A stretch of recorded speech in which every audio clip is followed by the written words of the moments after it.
Alright, ladies and gentlemen, we're going to continue my series here against Nate. If you watched my last videos against nprawdzik2, you'll know he's a very good player. As you can see here, we played 1, 2, 3, 4, 5, 6 games? Is that right? 6-game series. And as you see here, it ended up being 3-3. I'm going to go through those games. A couple of them weren't good, a couple of them were. I have not vetted these games. I do not know if they're going to bug or not, as the new MTGO is absolutely horrible. So we're going to be enjoying seeing whether they work or not together. I don't have these pre-recorded, so hopefully they work. I'm just going to go through them in order and talk about what I was thinking, some of the things he said, and just over the matchup overall. I really like this matchup. Pretty well matched. Very good decks. We get to push each other to make our decks a little bit better. So, without further ado, let's see if Game 1 works, or if I can remember it. Alright, I play first. Always good in our matchup to play first. Our matchup is incredibly fast, and I will try to force through a win before he can get me. Alright, this is definitely a keep, even though I don't remember this game exactly. Actually, I think I know exactly which game this is. 3 land sources, multiple ways to ramp up and make land drops counterspell. Incredibly good against his deck to be able to make land drops. Also incredibly good to make these small value plays early to try to force through my win on turn 4 or 5 here. So, we get to play first. And we draw in Necropotence. Disgusting, especially since black. Necropotence is the kind of card that if I can slam down against him, I can win. Now, I'm going to go ahead and not lead my black source here. That's simply because until I have all these mana sources down, I'm not going to be putting Necro down anyway. I guess I could have played the Fetcher to save some life and potentially top the UC. Though I really don't want to thin my deck because I'm okay with drawing more lands at this point, so it does not really matter too much what land I decide to play there turn 1. We get a gamble. I think at this point I go ahead and gamble for a Dark Ritual to attempt to slam this Necro down before he gets 2 mana up and just steal this game. Unfortunately, my gamble decides to fail me here, and it bends the Dark Ritual. This is bad for a couple reasons. Obviously, I don't get my Necro. 2, I don't get a curve right into my Mana Stone. And 3, this pretty much telegraphs to him, hey, I've got Necro in my hand. We've played each other enough that when he sees a Dark Ritual fall like that, he's got a pretty good suspicion that Necro is our line here. So, not a very good gamble, but that's the thing about gamble. It's always a gamble. Sometimes it's game-breakingly good. Other times, you lose what you went to get. So, he's going to go ahead and pass here, I think. Yes. Representing a counterspell. So, we don't want to blow this demonic tutor with counterspell open. Sorry. Little hiccups there. Obviously, here we're going to be playing the land and the talisman. We're going to get out our third black source by getting UC and talisman in play, and we're going to go ahead and pass with this counterspell up. Prevent him from doing something nasty to us. I can't play into his blue mana here. It's far too risky. I think he knows I'm on Necro. So he's going to kind of honor that and pass with open mana for a while now. Now he goes ahead and disenchants here. He thinks I have a Necro, and he thinks this gets rid of my third black source. Very strong play here. I'm going to go ahead and counterspell this. So this does a couple things. 1, it protects our Necropotence. But 2, it telegraphs to him that yes, 100% Necropotence is in my hand. So he's going to go ahead and probably pass right back unless he can strip mine one of those black sources or something like that. He in fact does not have a strip mine, because I know him well enough that if he had it, he would have nuked this Underground Sea for sure. So he's going to play his fetch land here and pass. Now, we get an island, and at this point, I don't want to play the Demonic Tutor or the Necro, because I'm very certain that he's got at least one counter in his hand, the way he's playing. He could be bluffing me, but we're not going to risk it when I know if I can get this Necro down, we're going to win. So we're just going to go ahead and just continue to ramp here. We still represent something like Remand, because we're keeping this other land open. But really, I just don't want to play right into his hands here. I need to either find some kind of permission or another big win card to push through my win here. He stumbles on mana, which is always bad in our matchup. If one of us stumbles on mana, the other player typically loses. But he's going to go ahead and pass right back here. And I top deck Ad Nauseam, which is absolutely perfect here. Because now what I can do here is pass and cast Ad Nauseam on his end step. He pretty much has to counter it or lose. And then if he does counter it, we get a Slam Necro, except in this case, I'm going to take a slightly different line. You're going to see here why. So I'm going to pass back to him. He's going to go ahead and fetch out. He's going to do a Lighten Tutor here. So that's usually Mana Crypt from here. Let's go ahead and see. Yep, it is in fact Mana Crypt, and we know he's got Mana Drain. That's right. He Mystical Tutored it early in the game, so I know he's holding the Mana Drain. So there's no maybes. So what I'm going to do here is I'm going to instep this Ad Nauseam here. He goes ahead and plays the Mana Crypt during second phase. Pretty smart. Gets a Dark Confidant for card advantage. Gives card advantage on, and now he holds his Mana Drain up for what he thinks is the Necro play here. But I'm going to instep this Ad Nauseam. And obviously he's going to Mana Drain it. No choice. If you look in chat, I guess I has the whole game, but he says, and down comes Necro. And my response is, no. I think with you having just Mana Drained me with this strong board presence, even with 2 cards in his hand, he gets to draw 2. His deck is really strong.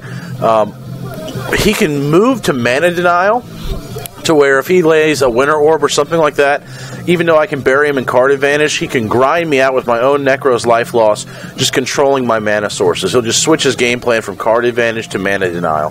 So instead, what we're going to do, with this Demonic Tutor in our hand and a Yawgmoth's Will, this can be a Lion's Eye Diamond and net us 4 mana. So in fact, we're going to pretend this Ad Nauseam was at his instep with the extra mana almost, and I'm just going to all-in him right now before he gets any chance to untap. And do anything further to me. I have a pretty good chance of winning all-inning him here if I use my Lion's Eye Diamond.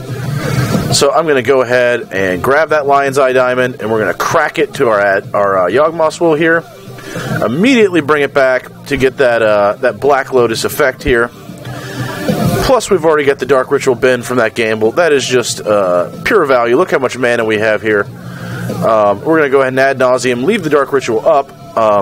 Because we already have the black floating, though I could have cast it before, it doesn't really matter. And we are going to hit, since we're going all in, all the way till we really can't hit anymore. Except we hit this Doomsday, and as soon as I hit this Doomsday, I see this Gush is online here. Yawgmoth's Will has in fact been used, so I'm not going to be using that kind of pile. Same with Lion's Eye Diamond. However, we have more than enough mana here to move through a Doomsday pile. So we're going to do just that. We're going to go get Cabal Ritual. We're going to up our black count again. We're going to cast our Doomsday with 4 floating. Can you think of the pile? Well, I get a Gush, so what is it? I get a draw 2. What am I going to play? Can you guess? Frantic Search. This is the key card here. The key thing here is I have mana floating. Frantic Search will allow me to pretty much, with these extra cards in my hand, draw 2 cards for free. So this Gush will get me Frantic Search plus anything I want. The Frantic Search will get me 2 more cards, and I will still have all this mana to then cast my Lab Man. And because we've moved through the pile with Frantic Search, it is simply Brainstorm to win, because we've drawn 2 with both the Gush and the Frantic Search. So the Frantic Search is the key card of this pile here. So we're going to go ahead and we're going to Gush into our Frantic Search. And we're going to go ahead and cast our Lab Man and Brainstorm for the win here. Good game. That is game 1. Alright, it didn't bug. Let's go to our series here in game 2. So game 1 here. I am lucky and I win the roll again, and this one is actually a series. 60 minutes. And look how disgusting our hand is. Necropotence. We've got the triple black if we bend the Salimdul's Vault.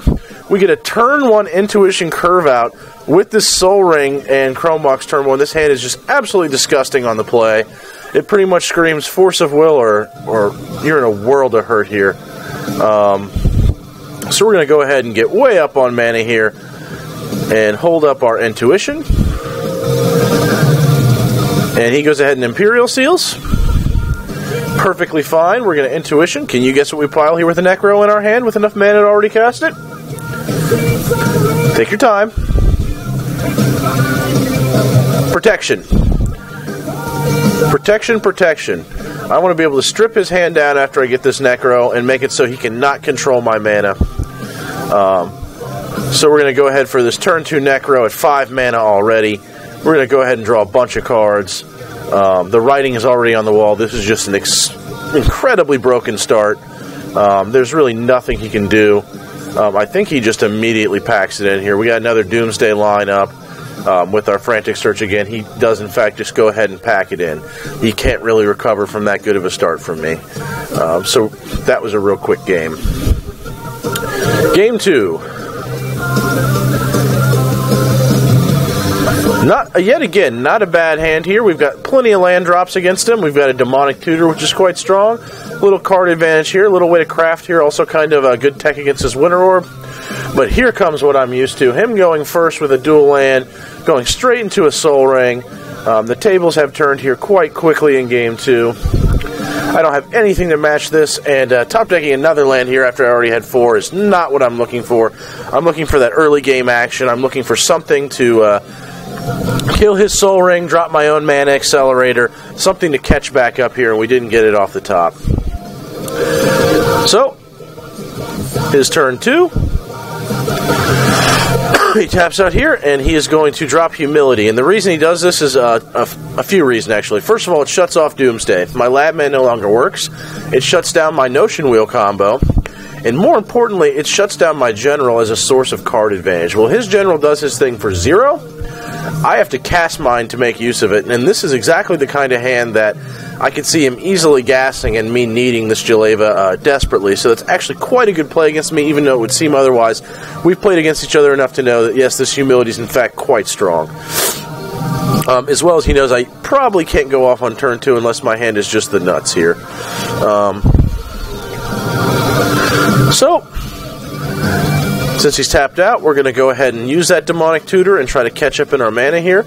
I'm going to go ahead and drop this Mana Crypt because I think the chance of the life total killing me is much less than that. If I sandbag this Mana Crypt and try to play it next turn and he counters it, he can start moving to Mana Denial with his massive advantage and just finish me in short order. No matter how many lands I have in my hand, I will just get buried in card advantage. The tempo will be way too much to handle. So he goes ahead and lays a top here, so he's getting his craft on. His hand is very good. He's making all his land drops. It is looking quite scary at this point. We're looking for a good top deck here. We hit Imperial Seal, which is what we need because we need gas desperately. Jeleva is turned offline. We have to get a gas card. We can't afford to go get a counter to protect it, so we're still probably down because he can just sit back and just attempt to stop us here. We're going to put Ad Nauseam right in our hand here. We end up getting Probe 2, which is actually pretty good in this matchup because I get to see just how good his hand is. He goes ahead and fetches out here. Waiting until his turn, he plays his own Demonic Tutor. Not looking good for us at this point. Still trying to get out from underneath this early game advantage he has here. Grab a Limdol's Vault. Now I'm going to go ahead and probe him. Mind Twist, Spell Crumple, and Cryptic Command here. So I can't play into him right now when he's got Spell Crumple up. So I can't play this Ad Nauseam with it up. It's obvious. Now we hit a Thoughtseize here. Now I've got a window to Thoughtseize him and Ad Nauseam on turn and try to force through his mana. And he doesn't have Mana Denial on board yet. His hand is quite good. And this has anti-synergy by Ad Nauseam. So the best line here would have obviously just been to Thoughtseize him and on-turn Ad Nauseam to try to finish this game off. However, I make a poor decision here and decide to try to protect this Ad Nauseam and just take the Spell Crumple here and try to cast Ad Nauseam in response to a possible Mind Twist tap out. The problem is, this guy's not that dumb. He's not just going to tap out to Mind Twist and let me Ad Nauseam. It's not going to happen. That was a poor choice by me. I really just needed to go for that Ad Nauseam right now. It's really my only chance at coming back in this game, but I in fact don't. Instead, I decide to use this Limdol's Vault to attempt to find Force of Will, I think was the plan. Now, my life is getting quite low, and Ad Nauseam is getting weakened. He's still got interaction that I have to force through. As my life total goes down, things are starting to look quite grim. I think the game bugs because I didn't find the Force of Will. I stopped at a pact. The game's going to bug here. I definitely didn't take Vandal Blast. It didn't bug yet. I took Pact of Negation, which was horrible because I didn't find Force of Will. So I'm just waiting for this game to bug. I know I didn't take Vandal Blast. What is going on here? That is what I did. I did ad nauseam in response. And that's not how it works. He does cast a counter on my ad nauseam, but then I packed it, and then he forces it, and then I concede. That's weird. But I do remember that game, so I know that's in fact what happens. Though you pretty much got to see most of what happened in that game. Though it bugged out a little bit at the end, though it actually made it through the replay. That was really weird. I think this is the game that's kind of lame.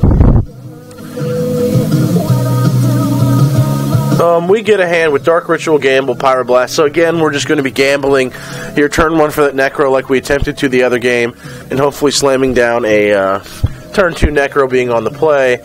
But unfortunately, we don't even get that chance. He has 7 lands, goes to no lands, goes to no lands, goes to like 1 land with a bad hand, and he just mulls to 1 and goes ahead and concedes. I kind of like that game, the first game I uploaded from the other week. He just didn't get good hands. It doesn't matter how good your deck is, you can get screwed like this, especially when you don't get a free 7 mulligan. That's just how it works. So that game was kind of a waste, but we had a pretty good hand when we were on the play, so I'm pretty confident that even if you kept like around a 5-card hand, we had a chance here. Now here comes the comeback. He gets to play here. I have a serviceable hand that I don't really want to mull. I've got a Vandal Blast, so I'm thinking I can eat that early Soul Ring he's been so happy to get lately. I do have a tutor. The Mox Diamond's kind of dead. The Mind's Desire's kind of dead. The Cyclonic Rift's kind of dead. I could have easily mulled this hand, so that may have been a misplay, though. And one-on-one mulling to 6 is no good. I'm not too sad to see the probe, because there's a chance it's still a land. I'm going to go ahead and check his hand out. It's disgusting. He's got a Mystical Tutor. He's already got a counter spell. He's got a Jace. He's got plenty of land. And he's got Factor Fiction. He's making more land drops than me. He's got a better tutor than me. He's got better interaction. We are way behind here. Andy got to play first. But we hit our Force of Will, which is not a bad card here to hit at all. We can easily pitch the Cyclonic Rift to something big. So our plan at this point is hopefully to hit another mana source and be able to Lim-Dûl's Vault. Now, I hit the mana source, and what I should have done this game is done what I did in all the other games and go get Necroma and just bury him in card advantage. But I see how scary his hand is, and I make a massive misplay here, and I decide that when I cast this Lim-Dûl's Vault, in the very first flip of it, I'm going to do it on his end step, obviously. So I'm going to pass out to him. He's going to pass back. Now I'm going to Lim-Dûl's. Now, when I cast it, I see this Time Twister right on top. And instead of going for Necro, I say, I don't want to eat through my life with this Lim-Dûl's. Potentially, you lose 10 life, go to Necro, and end up getting grinded out like I have multiple times. Lim-Dûl's is not the strongest tutor, but it's definitely still playable. So I decide to keep this Time Twister and try to get rid of his hand. I'm going to make him counter my Time Twister, and then I'm going to force it back, bidding the Cyclonic Rift because the Mind's Desire is a little more relevant to me against him, being in my deck. So we're going to go ahead and Twister out here. He is going to mana drain it, so we're obviously going to force that back. That was his Mystical Tutor grab, obviously. But when we Time Twister here, we hit fucking Brick City. We don't make our land drop on our draw 7. We hit 0 lands. We get the Mind's Desire right back. We get a kill condition, a dead counter, a dead enabler, Lion's Eye Diamond, which we can feed to nothing. And Duress and Ponder are really the only 2 good cards in this hand, but stumbling on land here is just gross. I go ahead and play the LED here just because without the LED I don't have a chance in hell of beating him. He, on the other hand, wheels into a hand that's even better than the hand he had before, with Strip Mine, Mana Crypt, and Soul Ring. That's just luck. Sometimes it favors you, and sometimes it just absolutely shits on you.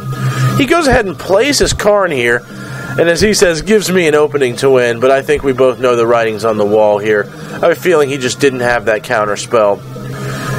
Either way, I take a last-ditch effort here. I'm going to pop... I draw Mana Vault, so I'm going to play that for free mana.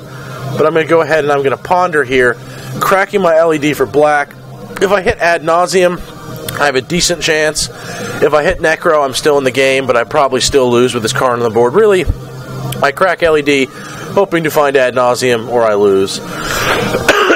It's really that simple. I guess if I hit Lion's Eye Diamond, I could have done something. I mean, not Lion's Eye Diamond, Yawgmoth's Will, I could have done something as well.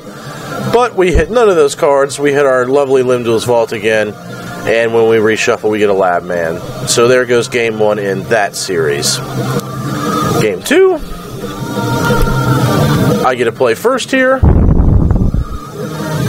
Yet again, a serviceable hand, but not really one I like. The main problem here is I have no black to get this Duress online. The High Tide's not really great yet. Seething Song is a late-game card and really not that great in one-on-one. Yet again, it's not a great hand, but I do have Gamble to go get more mana. I could get lucky here on my top decks. If I get a fetch land for my black source, I could be alright with a few good top decks here. I do have some interaction. I get a Grim Monolith, which isn't the worst card in the world, but it's really not what I'm looking for here. I'm really choked on lands. I just need to be able to make land drops. I'm going to go ahead and get Recurring Insight and hope that if I get a land drop, I can just shoot that into his face and have a chance to win here. There's probably something to be said for just going to get a fetch land or something with this. But at this point, I need something big. I could have got a couple different cards here, but with my black turned offline, I need a blue draw spell. I could have just went for a wheel or something like that to guarantee it. But I'm really thinking if I don't make my land drop, I'm just going to lose anyway against this guy. He gets a Wasteland. He does not yet know how weak I am to the lands. I go ahead and get my top deck here. But considering he didn't immediately waste me, and he has 7 in his hand, that means he probably has the counter. I could have Duressed here and passed. The problem is, if he makes a land drop and then Wastelands my mana confluence, I'm totally fucked. So I'm just going to say, I hope you don't have the counter, and if you do, I get to win this game. If you don't, I get to win this game. If you do, then you probably get to win this game. I feel like I'm really far behind, and I just need to cast it. He has a mana leak, of course. So at this point, I'm pretty much thinking all is lost, and I've lost here. There's his land drop. He would have most certainly wasted me. Well, maybe not yet. He might have went and got Mana Crypt.